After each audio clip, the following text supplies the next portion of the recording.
There we go. Hi. Oh, Hello, Mr. everybody. Loaf. Mr. Loaf is done, which signals the time for us to begin our panel. Thank you for coming, everybody. I know there was some chaos and confusion and failed saving throws. That's a D&D joke. On the way in here, so thank you for being in the place with us. This is a panel about tabletop role-playing games on Twitch and why people do or do not like them. I would like to hope that people do, and that there are lots of reasons, but we're going to discuss it. Joining me are my lovely fellow panelists, minus our token halfling. But at her movement rate of 25 feet around, she should be here tomorrow. Wow. Oh, no. Savage. But I'll have my panelists introduce. I've played role-playing games with all of these lovely people, and I know them well, though maybe better as characters than as people. But I'll let them introduce themselves. Najo, do you want to start us off? Who art thou? I am Najo Tikor, aka Tristarae. I DM primarily for Misclicks, and when I'm not doing that, I am Twitch staff. It's a Meatloaf song. Go God damn it. Anyone watching this on Twitch is gonna be like, why do they keep talking about Meatloaf? Like, what is up with Oh, these you guys? had to be there. She said, Yeah. And when I'm not doing that, it was too close to the song, and I was like, It's in my subconscious now. It's going to happen over this next hour. I'm sorry. I can't let things go. That's my primary characteristic. It's all right. It's okay. Is it my turn? Oh, okay. Hello, I'm Holly Conrad, Commander Holly on the internet. I play lots of role-playing games online, and I am Strix in Dice Camera Action, if you watch that silly show. I make a lot of mistakes. It's great. Hooray! I'm also a trash tiefling in all the games I play. If they're in a fantasy setting. I mean, even if not. Even if not, I was trash mama. That's That's true. right. All right, so never mind. That was a lie. hello, I'm Jeff. I have a background in competitive gaming, but I've been playing a lot of D&D tabletop RPG for 4 years or something like that now with one of a lot of our mutual friends, JP McDaniels. Kind of got that started for me. And it was one of those things where in my childhood I was pretty sure that if I played Magic the Gathering or D&D, it would divide by zero, black hole would open, and the entire universe would fall into a nerd black hole. So Jeff, are you saying you would do anything but... Oh. Look, I can't even do it, I'm sorry. I didn't come here for this, Adam. Still funny. Still funny. I played a lot of different games, which was really nice. With Adam, we played Stars Without Numbers. I played some 5th edition, some homebrew 3.5 or something like that, and various other games, Dark Heresy, Rest in Pieces. So I had a really good time. Yeah. And I'm the person responsible for this shit show. My name's Adam Koebel. I'm a GM in residence for Roll20.net and a GM for Roleplay, which is where I met most of these people. So I do a lot of Dungeons & Dragons and other tabletop role-playing games on Twitch, and as you've probably noticed over the course of especially this last year, it has really taken off as a thing. There are lots and lots more tabletop RPG streams, big and small, whereas a few years ago there were one or two. Right? They're sort of the elder statesmen of the situation, but all of these other streamers are getting their friends together and they're playing role-playing games because playing role-playing games is fun. But the question remains, is it fun to watch? And I want to talk about that today, right? What we think makes role-playing games engaging as a form of media, some of its strengths and weaknesses, and our experiences doing so as part of that space. So, people have been doing the tabletop RPG as entertainment thing for a long time, right? Since before Twitch, before YouTube, there were actual play podcasts. I remember as a kid reading about somebody in some other part of the world playing 2nd edition D&D, reading about posts about that on alt.games.d&d, which you will know what that is if you are old and know what Newsnet is. Yeah, the one dude in the back. Thank you, John. Thank you. So yeah, there's already this footprint. We're telling stories and we're hanging out with our friends and we have chemistry with them. And I think that's where people start with these things. For you, because Jeff, I know particularly when you started playing D&D, you brought a lot of audience that maybe didn't have exposure to tabletop role-playing games. What do you find that audience's reaction to that stuff has been? I think one of the most attractive things about D&D and kind of how I mean, the word that comes to mind is accessible. Like, there's a lot of people who, if they're already watching me, they like games, they like lore, there's just similar ideas they kind of glob onto and enjoy. And D&D does a really cool job of encompassing and bringing you into that. One of the things I did find, though, is that for some people, if they're not into tabletop RPG, they just won't get it at all. And that's not right or wrong, but it's really funny to see, because they're like, are you talking through a battle? And we're like, where's the game? We're like, yes, but there's dice. And they're like, so it's random? And I'm like, well, your stats buff it up. It makes it less like, but for some people, it's just not going to be their mode. But I think what's so cool is that for a lot of people, this is something that they do with people. They have a group of friends. They've been doing it for 30 years. And that was actually, when I came in, I was a noob. That was kind of the fun for a lot of people watching me. You were asking what my audience, they're like, oh, Jeff. They're like, you can't do that. And I'd be like, well, of course I can. What do you mean? And they're like, no, it's just not in the rules. So, or like, we had certain DMs that were like, if you move 30 feet, but the guy's 33 feet away and you have a 2-foot reach on a short sword or something like that, he's like, no, you can't hit him. I'm like, that's so stupid. Okay, well, I stand 19 feet away. What's his movement? He's like 18. I'm like, well, there you go. So it's just different, I guess. It's kind of a big answer. I think my favorite thing in our game, like in that kind of sense, is when in my dice camera action game, sometimes Chris, I'll be like, well, how close am I? And he's like, how close do you want to be? I'm like, yes! I'm just like, I want to be right in their face, like, because we don't have maps, so like we just have to kind of wing it. Yep. But. So what do you think? I mean, what do you think about the way the mechanics interact with the game, right? Like, do you find that people get fired up about that? They get excited about the ways that you're making your characters? Or are they mostly like, yeah, you're playing a role-playing game, but I don't really care about that. Do the funny voice. That was something I had to learn. I come in as a competitive gamer, and I hate to like try and stereotype and define myself that way, but it was a big part of what makes me. I had to dial it back because it is taking place in the DM's mind eye, or my teammates or the people I'm playing with. Like, they see something one way, and I used to come from the approach like, so you're not going to help us in this fight because you're investigating the machine in the back room? I'm like, that's not really realistic for. But then I realized what I'm doing, and I'm intruding on them. So it was a nice practice in going into it with an expectation, but then dialing it back so that everyone can have more fun. Because I went into it with this is how I think you should have fun. And you quickly learn in the group setting, which I think tabletop RPG does a really good job of putting you in, that the most fun you'll have is if everyone's having fun, not just your way, but how they want to do it. So Nadja, you GM, you and I both are in that chair. How do you balance having a group who might not all be aimed in the same direction when you're thinking about your game as a show, right? Like, we want the band to all play the same song. What do you do to make that possible? I think the first step to that is choosing the right band members. Yeah. Like, getting the right people at the table that all agree about what you're doing is a good starting point. She made it. Hi, Dodger. Hi, you're amazing. We're happy you're here. Oh, thank you. So choosing your group is the first step. Secondly, my experience is with a lot of people that are new, which is GM hacks. You can just tell them how to play the game, and they're like, yeah, sure. Okay. Unless they're Jeff, and then they'll tell you to go fuck yourself. Yeah. Not in so like many I words, said, choosing your players, very important. Savage, I'm sorry. But yeah, so a lot of the times I get people that, like for instance, Britt Wiseman, who many of us know and love. Wow, dropping names. She'll say things. Look, I didn't Look, do all there are of this lots when you of were lovely talking. humans, and they have names. Okay. Yeah. Okay.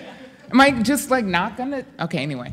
But she's very new to D&D, and she would ask me questions like, "Well, can I shapeshift into a chimera?" And I'm like, "Britt, no, that is a monstrosity. You cannot do this thing." And she's like, "Oh, well, okay. Can I do this? Can I do that?" And like guiding her through the limit of absurdity that I'll allow in my games, which is I allowed a lot of absurdity.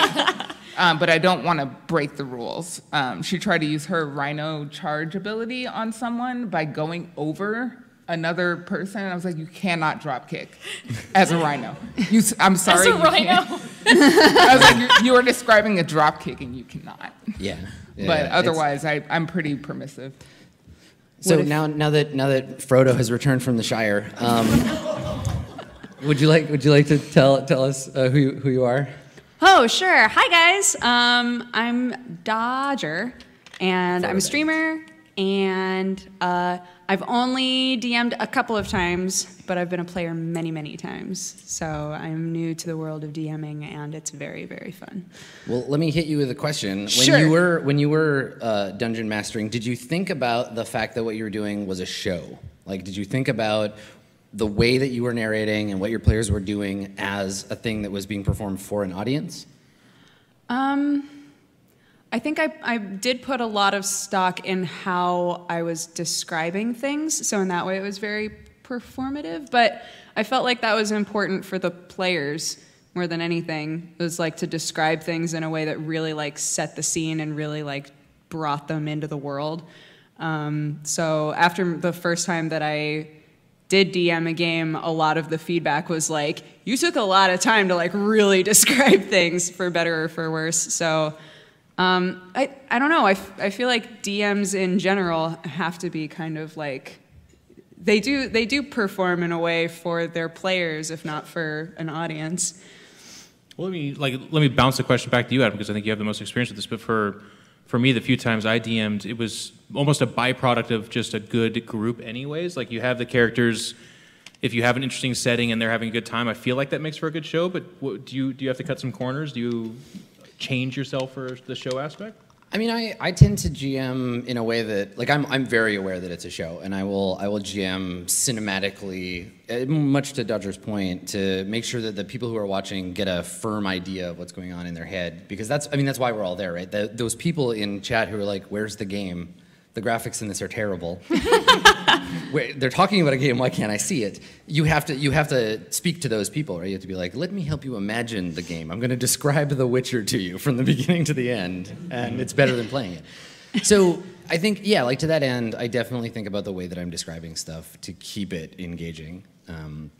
But the one place that I personally like have a really hard time kind of like being flexible is around the rules of the game. Like, I think if we're going to play a game, we play it according to the rules that are in the book. But most of the games that we play are not designed to be spectator sports, right? They can be very dull to watch. So when you're playing a game or when you're participating in a role-playing game, being aware that it is a show, is there anything that any of you guys do to make it more fun for the audience? Like, if you know that maybe you could argue in favor of your interpretation of a rule, but it would be better for everyone to just let it go, do you take that step? Or is it more like, because I think a lot of people describe role-playing games as, well, it's just what I would be doing with my friends. So you get the whole thing, good or bad. One thing that I do is I just make a ruling. If there's a question, I make a ruling and I let Twitch chat look up the rule. Because, I mean, they're going to tell you anyway. So I just let them do that work. And like, okay, we'll do it correctly moving forward. But you don't, like in a show, something that you're presenting to an audience, you don't want to bog it down by nitpicking over rules unless your audience is super into it. If that's your thing, by all means, go ahead. There's no one way to run an RPG show. But generally, I'm like, okay, well, this is what makes sense to me. We're just going to do that. Chat. You're already doing it, but look up the rule and tell me. As players, for the rest of the table, how much do you make an effort to like know the details of the rules of the game that you're playing? Oof, that's the embarrassing answer, I think, on behalf of everyone that's ever played a tabletop RPG is zero fucks. Yeah, I was going to say, Dodger, on a scale of 1 to 10, how much of first edition Shadowrun do you remember? I was literally thinking about Shadowrun when you asked that. I think like when you're playing a complicated game with buds and there's no audience, you don't feel as bad. Like, this sounds terrible. You don't feel as bad when you forget stuff, right? Yeah. But like, you affect the pacing of a show if it's a show. And I think that like to answer the question that came right before this, as like a babby DM, right? The first game that we did, I was obsessively like trying to look things up as they were happening, like, shoot, I don't know what you're supposed to roll for that. Hold on, just give me like a second. I got like, you know. I do that too. I have like when I DM, like I've DM'd for like friends. I haven't DM'd on a show yet. So like I just have like a pile of books, and I'm just like, well, I'm sorry, but I just want to know what's around that corner in Sigil, and it's a really big city, so you just have to wait a second. Yeah, Holly was a player the second time that I DM'd, and I did a lot more like just deciding what it was going to be. And people later were like, that's not how you play Dungeon World. And I was like, I know, but it was a show, and the pacing was going to die if I didn't just make a call. And especially one-shots, I think. If you're doing like a longer run show on a one-shot, getting bogged down in 4 hours with like, wow, that's not the multiplier. I've been This like, is only going to exist for 4 hours, and an entire hour of it is going to be me shuffling through papers. Yeah, I mean, So- I count on my hands, so like let's just put that out there. And I've done it like on stage in front of thousands of people, and I'm like, yeah, I'm counting on my hands. Like, I'm sorry. And they say elementary schools failed us. And It's you're a, like, universal, it's a universal truth for broadcasters that you do not do math on screen, and then you play a game like Dungeons & Dragons. You're like, all right, so 2 for rage damage, and then I rolled a 6, but then I got to reroll that 1, and Chad is screaming at you 7 seconds later because you're still working. They're like, it's 5, it's fucking 5. Just write it down and move on. And there's Yeah. a delay. Like, they even get it before you with the delay. Yeah, You're no, just like, that happens too. Yeah. well, it's tough for them. They're NASA rocket scientists. You know. Very frustrating Yes. to watch. Yeah. To go back to your question, though, one of the things interesting for me as a person that was mostly a player, I've done some DMing, and I like both sides of that coin, but specifically the show angle, I found, like, when I first went into it, I designed characters off of exactly how I wanted to play the game. That's kind of a common theme. So they were a leader, they were a fighter, they were very, like, I would gamify the situation. But as I kind of kept playing, I actually really enjoyed scenarios where my character was designed in such a way to interact differently with the group. And probably my favorite one I've ever played is like Mr. Sicarian for Stars Without Numbers and Swan Song, the show that Adam and I did. And his whole thing was like, I was going to throw him into trouble, and he was going to literally be like the bodyguard to the unassuming leader. So very different for me because I wanted to be a leader. But with this role, it just made so many more rich situations. And I thought it made for a better show, too, because it puts people in different situations and allows them to play it out, which is a big part of RPG, I think. So. Well, it's interesting because I think that one thing that makes RPGs as a form of watchable media not only tolerable but good is the player's ability not just to take the spotlight, but to like chill the fuck out for 5 minutes and let someone else do it, and then find ways to support them in doing that. The best games that I've played, there have been players that have that skill, for sure. And I would say that's like, for me, when I'm picking players, like, can they know when to be quiet and to let the other players talk and to boost them? That is the difference between a skilled player and an unskilled one, which is tricky because I think if you're playing with mostly like broadcasters, our skill set is, I am the only one speaking. No one is talking to me. There is nothing else going on. I have to be entertaining all the time. So it can be a very unnatural state to just like shut up for a minute.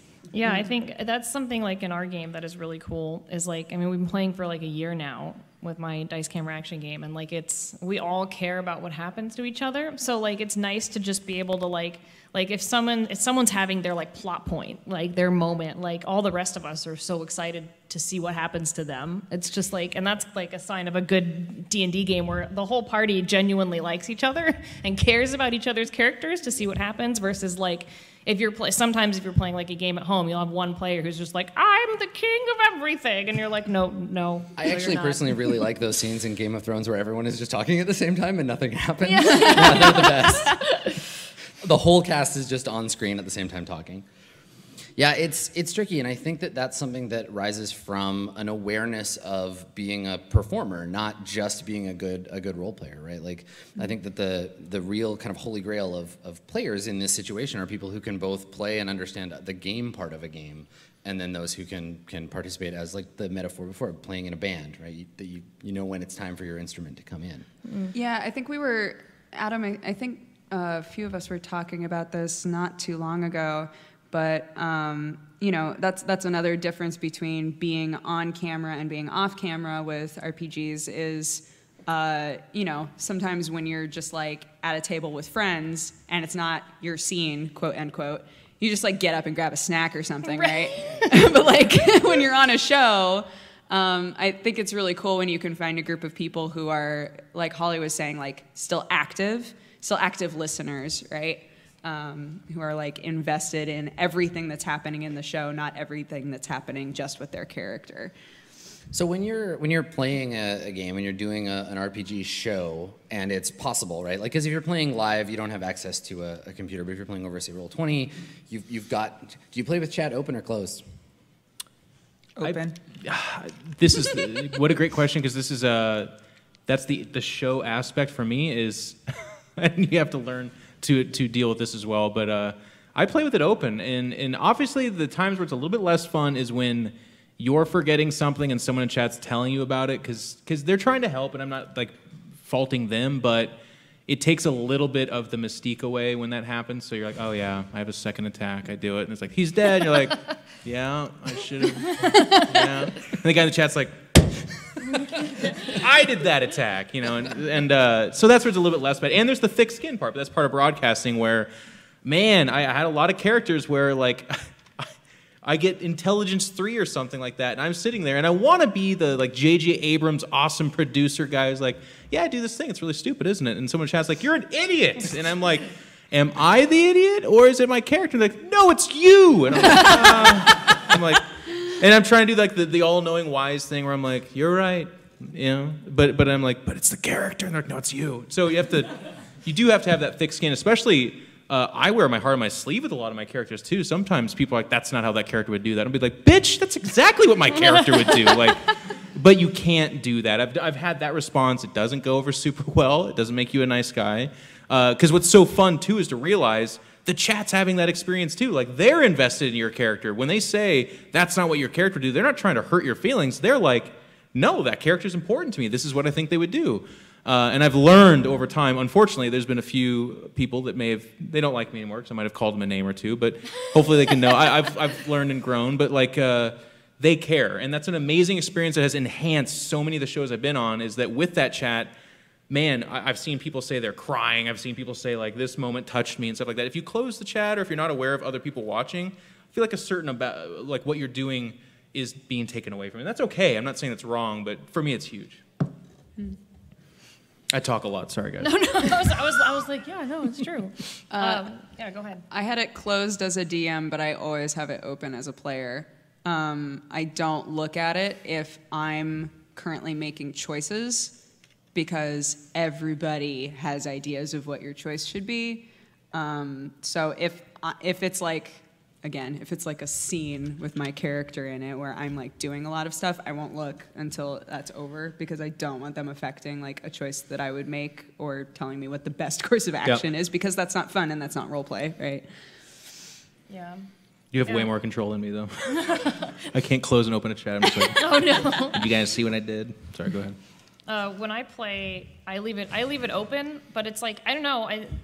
There's not a lot of like, I guess there is a lot of suggesting what we do, but I like sometimes I'll also like join the chat and just like spam like little wee woo emotes if something bad happens. It's like little Now Jimmy's, you can't hate me. Little Jimmy's wee woo. I'm like wee woo. It's like a little alarm.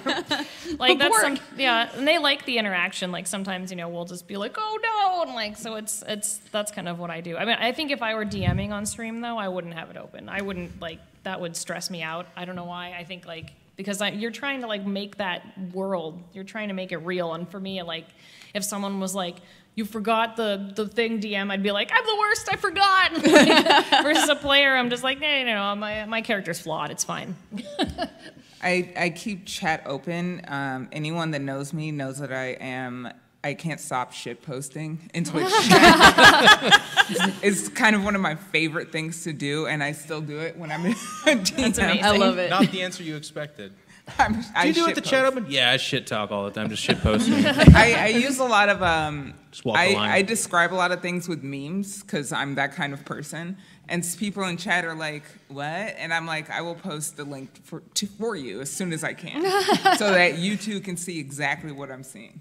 Like if I had a player that ran into a mind flayer or something, it's like you look around the corner, Cthulhu-looking guy, and they're like, "Ugh," and I'm like, so you just kind of like moonwalk out of the room? And they were like, "Yes, I do exactly that," because that's how it looks in my brain. Like I live in a very absurd land, and I couldn't shitpost to my chat if I did not have it. I mean, absurdity matches well with Eldritch horrors, I think. So yeah. Cthulhu is a riot. I don't care what anybody says. Cthulhu is hilarious. hilarious. I think that's, again, going back to the idea of tabletop RPGs as a form of entertainment media, that's an advantage that we have in that you can't, like, McNulty's not fucking live tweeting while he's busting crime, right? Like, we don't have access to that. It's a finished product. But you can, to some degree or another, as a member of an audience, you can guide or adjust or nudge how a game is going. Like, I know for me, keeping chat open, even as a GM, is a bit like if I have it closed, I feel like I'm doing stand-up, but I can't hear the audience laughing. Yeah. So I'll use it to gauge whether something is working or not. And like Naja said, there have been times in Court of Swords where before I've done something, I've gone in chat and be like, watch this, I'm gonna fuck Max up. And so it's really nice to be able to have that relationship with chat, and I think that it does give us that advantage. So between episodes of a show that's running live, how much attention do you pay to like fan stuff that's going on, like fan art or fan theories or posts about how bad you are at D&D? I'm obsessed. Yeah. I love all of that. If there's fan art, I want to see all of it. If people are like invested in any way in my character or in the current story arc, like I want to hear all of their thoughts. I want to hear everything that they think is going on, because nobody knows what's going on because it's happening in Adam's head, and we all know that Adam's head is just like a nightmare. So it's just like, I love it. Also, Adam doesn't know what's going on either. Well, no, so to that point, right, like for me as a game master, that's definitely a thing where I'll be like, I would, like, to your point, I'll J.J. Abrams that shit and be like, something mysterious is happening, and I have no idea what it is. But then later, I'll go on the thread and I'll be like, all right, that's what was happening. You're so smart. Look at you, fan. You got it. I've like written fan fiction for my game, which like I don't know if it's like canon if I write fan fiction for my own character in my own game, but I've done that. Like Anna's done it too. We both like we've written. So is Jared. In fact, like everyone in our game is like either drawn something or like we're obsessed. So like we follow the hashtag, and like there's been points where like fans are just like you guys are just fans just like us, as we're like in there and we're in here all the time like posting things on our subreddit. It's like we're like, yes we are. We can't sleep sometimes. So what do you think drives that, both on your end and on the fans' end? Like, what makes people connected to the characters and plots in role-playing games in a unique way? I think it's almost, for me, what I've witnessed is it feels very much like an alternate TV show to follow, only it's more engaging for a lot of people. So I hate that it has negative connotation, but it's almost like a soap opera-esque experience where for people, the drama, the development of that character is what's most interesting. I think if you were to strip away the like personality and just be like a 5e, I swing, wow, we killed that dragon. I think as a platform, it wouldn't go anywhere because people are like, I'd rather have cool graphics and some awesome loot. But with RPG, it's inevitable. It's a funny human experience too, because there's no group, and I'll tell you, Dice Camera Action comes close, where the 4 or 5 people get along perfectly for weeks on end, or make decisions that everyone agrees with. And that's where the fans, it's a little bit like the XCOM factor. They're like, yes, fuck it up. Do it.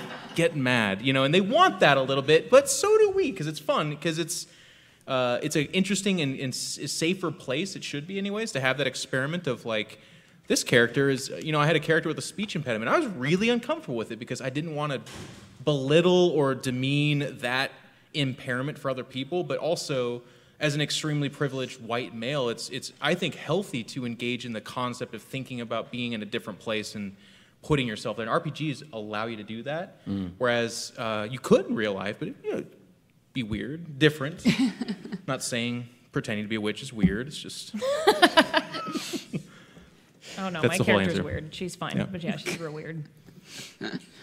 So what connects you to a character when you're making a character? Like Jeff, you talked a little bit about it, but when you first go into the idea of a show, how much of a full idea of the character you're going to play do you have in mind, and how much do you let organically develop as you play?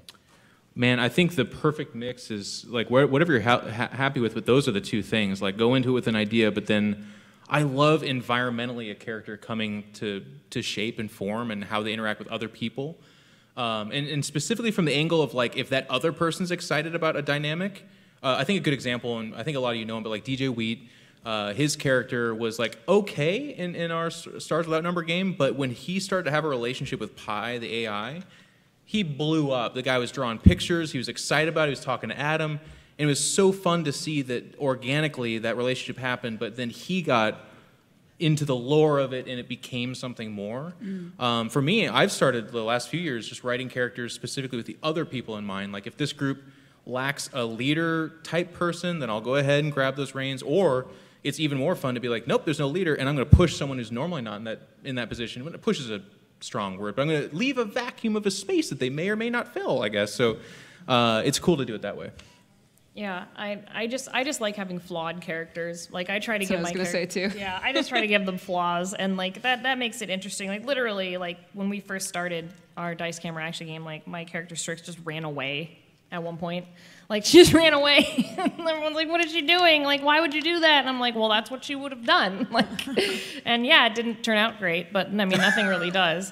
So they all died. But it's an interesting to play characters with flaws, and if it's way more rewarding. And then when they grow as characters, that's like the coolest thing because they actually grow as these fake people that you created. And when they do something that's out of character, that's because of a plot point that your DM has made, I think it also gives the DM a lot of gratification that your character has grown because of their storytelling.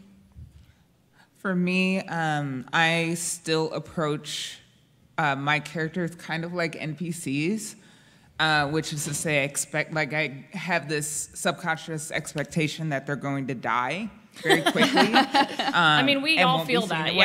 Yeah, they won't be seen real. again. Yeah. So I tend to come at it really hard. Like this person is just going to burn everything down. Because with NPCs, the players will be like, I don't like that, I killed him.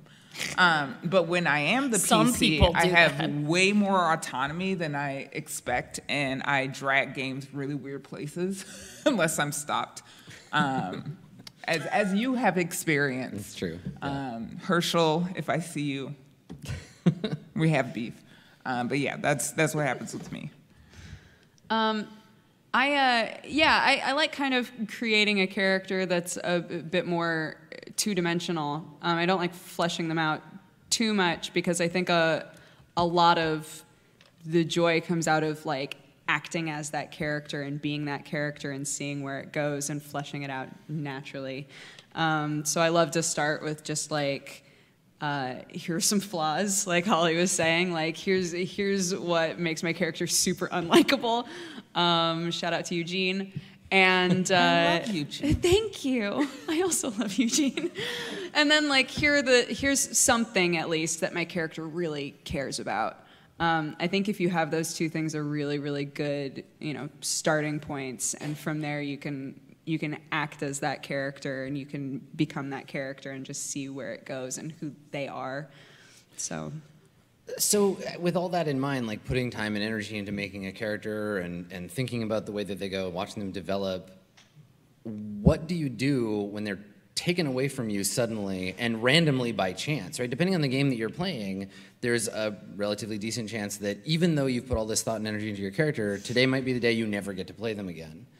What do you do about that? Like, how do we maintain a cohesive narrative while still knowing that the characters are going to get taken away potentially? And do you think that adds to the game or detracts from it, that randomness and the ability to lose a character so quickly? I think it initially adds to the game, and specifically also with what the panel's talking about, the show. I think the longer a character exists, it's such a crazy line too, because like, I've witnessed this almost secondhand to you. Like for Stars Without Number and some of your other games, people have been like, man, you're taking it easy on them, you're fluffing the numbers, and then if that actually is happening too much, if a character is being made pseudo-immortal because, stuff's just going, like in the name of the story, they can't die, I think that detracts from the fun for everyone. But the other side is also true. Like if characters just, I made a guy dead, I'm going to play a female. No, you're not, you're dead. And it's like... no one gets attached. Yeah, that hurts the story. But like the perfect balance is some of those shows where your character's like constantly just making it by. Yeah. Mm-hmm. And It's like Miles stare, like. So whose responsibility is maintaining that tension, right? Like, is it on the player to just learn how to play the game well and not die, or is it on the GM to manipulate things to make sure that you exist in that zone of tension? I honestly think players understanding the mechanics is a huge part of it. Yeah. Like. Well, isn't that ironic? I know. But like say with D&D, right? The very first time I played D&D, I played a rogue, and I did so many unroguey things, and I died like really, really fast. And then I made another rogue, and I did super unroguey things, and it was like, I'm not playing the right class for how I want to play this game, right? Understanding how your class benefits the group, and that you are part of a group who's like trying to play a game and build a story together. I think that's really important, and I have absolutely been the person who's just like, but I just want to be super aggro right now, and it's like, you'll die though. it's tough. I think I don't know that it's anyone's one responsibility, but like I think back of some of the best moments. JP's Tutagub, like his last move, he knew like there was a giant standing over my passed out body, and I was like, well, I'm going to step on his head, and JP's like, am I in range? And he heals, exposing himself to get his head decapitated. And like, he did that, which is purely narrative. Obviously, it's not like self-preservation, but it made for one of the most epic moments. And then there's other times too where like another GM or DM, whatever, person that talks dragons,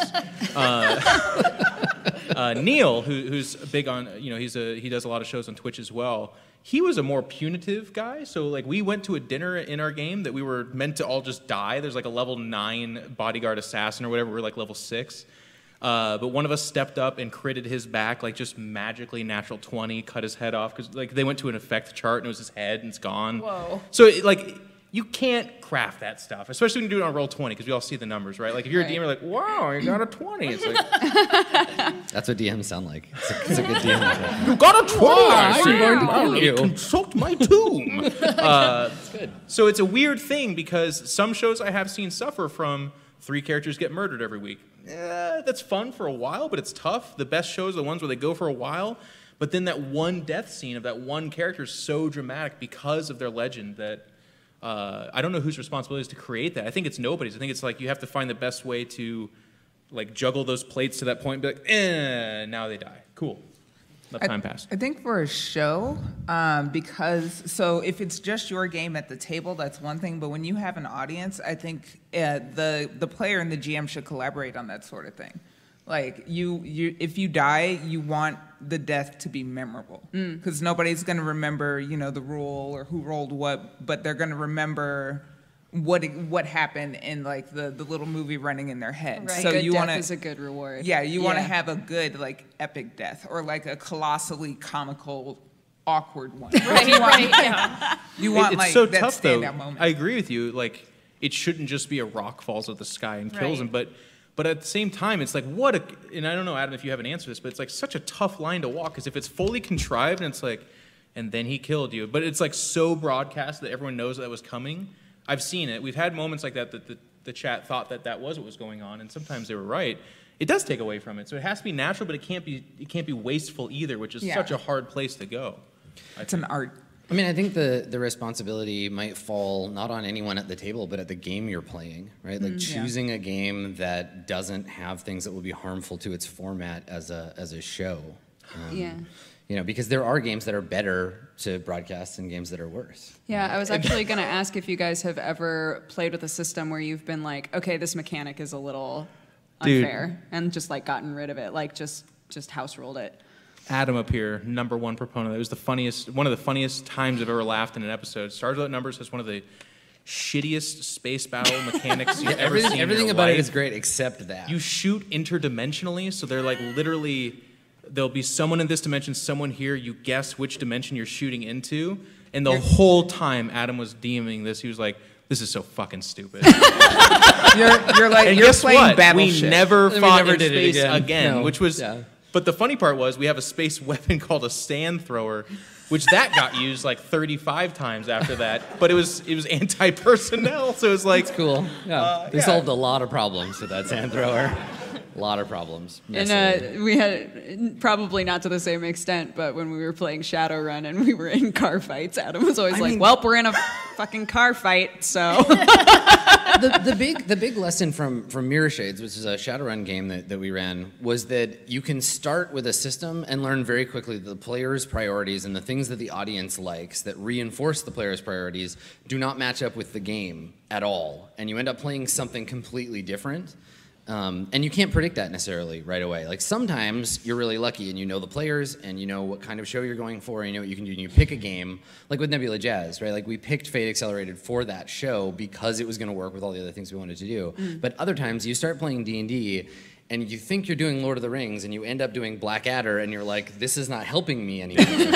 The system is just getting in the way, which is why I think picking the game is as important as picking the right people to play it with. In our game, I swear, we have to be like kept alive because we're so suboptimal.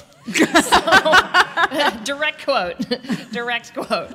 So I feel like that's another way that like it's like a collaborative thing with the DM and your system is like the adventure we're going through right now, Tomb of Annihilation, is really brutal. Like it's not easy, and so like we've had a few things where like, okay, so you have like an evil soul in you, so if you die, then a Sararak can take the other soul, and I'm like, oh good, so if we die, we're not dead. Cool, got it. Put on those water wings, it's gonna be fine. Yeah, except for I'm sure it won't be.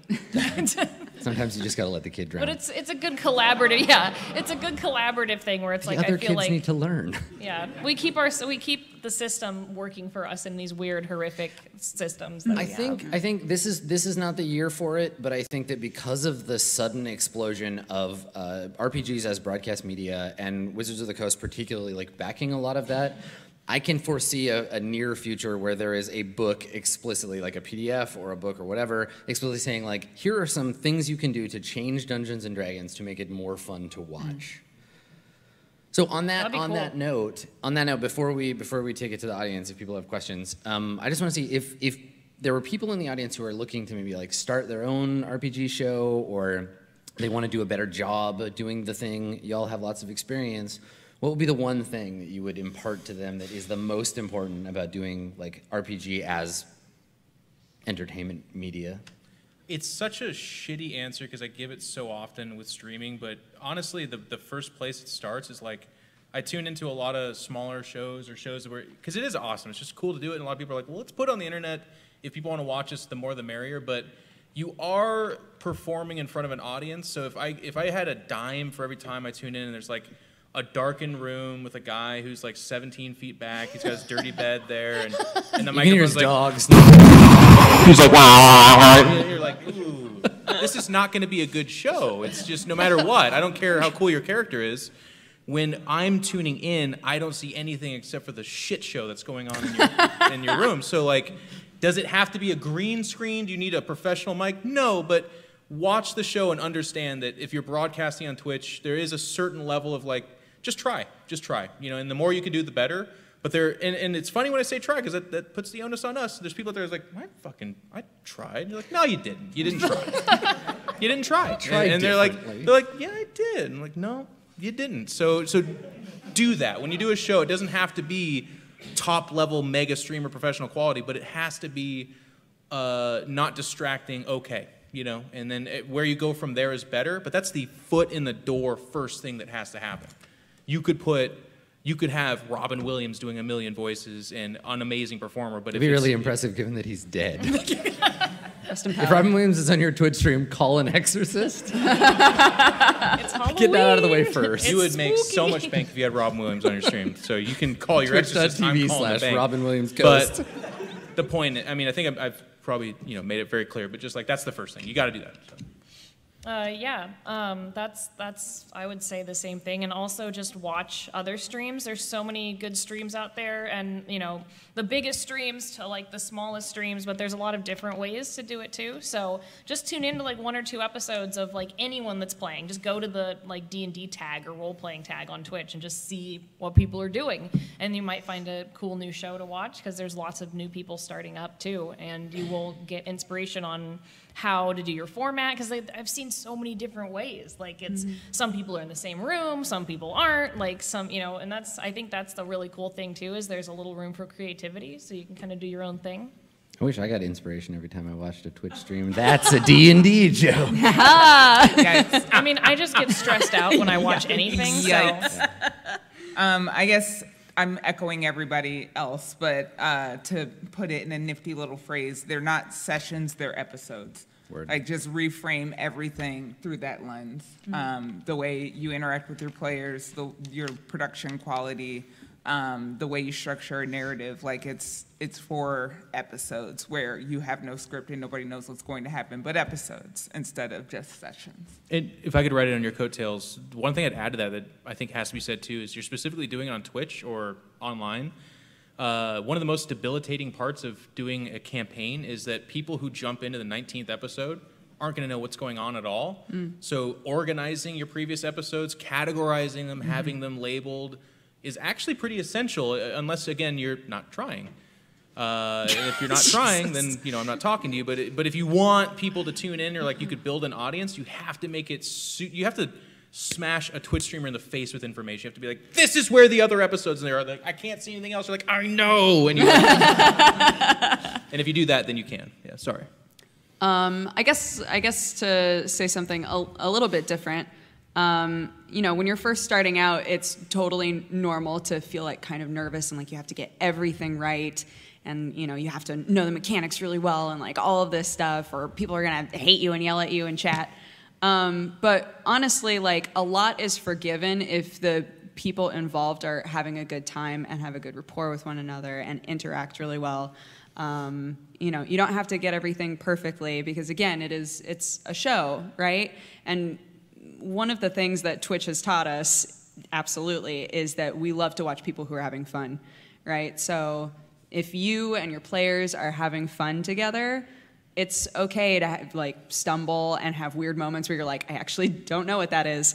And things don't always have to go perfectly, but yeah, there are absolutely production things that will make it so that it is a role-playing game, and you are building a world, and you want people to be able to focus on that world and get immersed in the story. You don't want things to distract from that.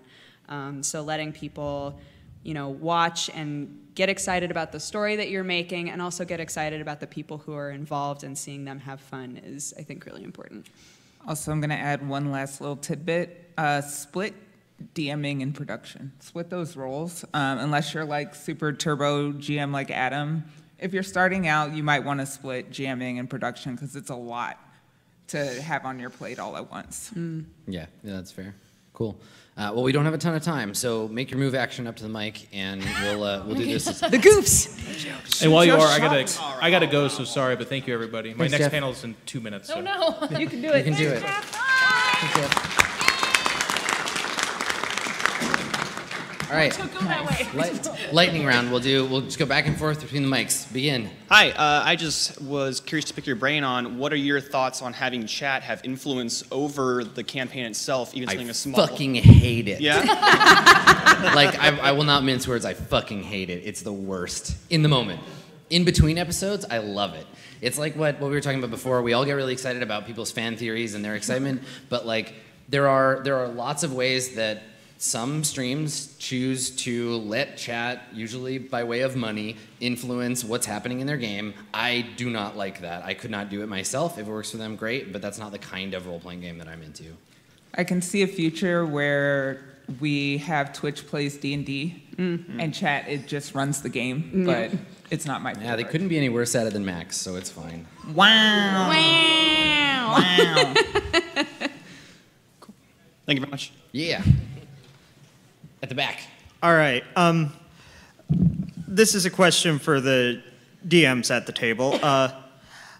I like to DM myself, and I would like to get a show up and running, though I will be honest, a lot of the times when I DM, I pull stuff out of my ass more often than I would like to admit. That's the best place That's to how get you stuff. do it. Yeah. That's where all the good stuff is. Get all Don't the listen to good stuff Meatloaf. there. Yeah. That's where you're hiding Do all you that stuff. Butts are beautiful. Do you have any tips or tricks for maybe just finding better ways to do that, or resources such for stuff like that?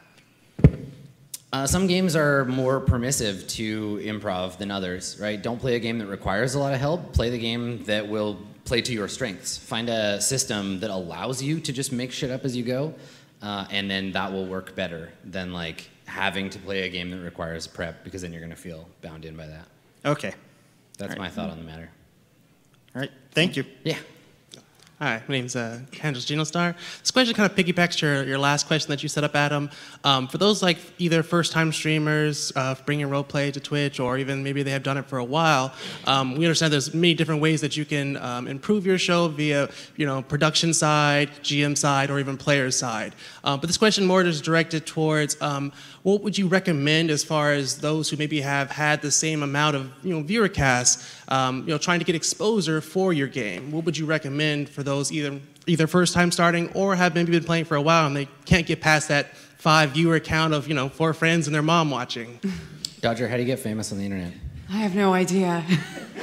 You make anime goofs and then they come. They just show up. I mean, it's cool your mom's watching.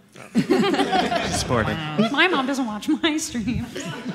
No. Maybe reach out to the dev. This is something that's like a burgeoning trend on Twitch, but Twitch streams are bringing a lot of traffic to people that write role-playing games.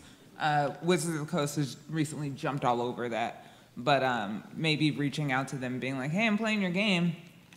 If you want to like." That's actually really good advice. Now is a idea. fertile time to get connected with people who are making smaller press RPGs, and a lot of the companies still aren't fully like on that space yet, so you can go to them and be like, yo, nobody else is playing your role-playing game on Twitch. I'm starting a show of it. Can you like retweet it? Can you support us in some way? And hopefully they'll get behind that. But I think, as Nadja said, that's really starting to pick up. Thank you very much. Yeah. Thank you. No problem. Hi there. As a filthy bard who loves to throw monkey wrenches into all of my DM's plans, I was curious, any moments that stand out where a player or a party member has completely just surprised the DM and achieved something in a completely unexpected way. Her name is Caitlin. Everyone knew that was coming. Yeah, so, I mean, some players are just like that, right? Like, I mean, everybody knows my experience. Y'all have seen that shit live, but what about y'all? I did that once. Yeah? I cast Hold Person on Irina, who was like Strahd's like girlfriend, as he was escaping, and you she don't fell. touch a vampire's girlfriend. And she fell off the horse, the Bucephalus, his like flaming horse, and she died. And so like I killed a main plot character like totally on accident. But I was trying to save her, so. You saved her by paralyzing her on horseback. And then she died. I That saved is her dangerous. from. I mean, if death is the sweet release, Right, then yes. that's what it was. For sure, you saved her from having You to saved keep her living. from life. Yeah, I mean, if that's any good example. I mean, I love that stuff though. Like, and if I have players do that too, like, I think it's awesome. So you're not a dirty bard. You're just an exciting player. So I will say this, and I've said this time and time again in talking to people who play role-playing games. There is a thing, and I'm going to try to keep this quick. There's a thing called the Nuremberg Defense of Gaming, where you do a shitty thing and you say, "Oh, my character would have done it." That is bad. Do not do that. If you are ruining everyone else's fun, fuck you. You're a bad player. If everybody else is watching you be a jackass and is like, "Yeah, this is great," keep doing it. Yeah. Don't ruin anyone's fun. But Yeah. you don't have to guess. You can ask. You can be like, "Hey, am I being a jackass right now?" And people will hopefully tell you. Yeah. And if they don't, then that's a whole other mess. Yeah. I think my most off-the-wall character moment, quickly, was Britt Wiseman in Risen, the D&D show I just did. Steven's character was turned into a mushroom zombie because Steven moved to Amsterdam. Congratulations to him. But his character, in our very first session 0, he revealed he was terrified of spiders. So I had rewritten Steven's character to like pull in all of these like evil like hell paladin traits, and then Britt's druid shapeshifts into a spider, and I was like, no, he's still fucking terrified of you. He cowers in the corner. This fight's over. That's what the fiction demanded. Yeah. Cool. All right. Well, I would love to take more questions, but I think we are done. So thank you. The encounter is over. Thanks for coming, everybody. I hope you had a good time. Thank you, guys.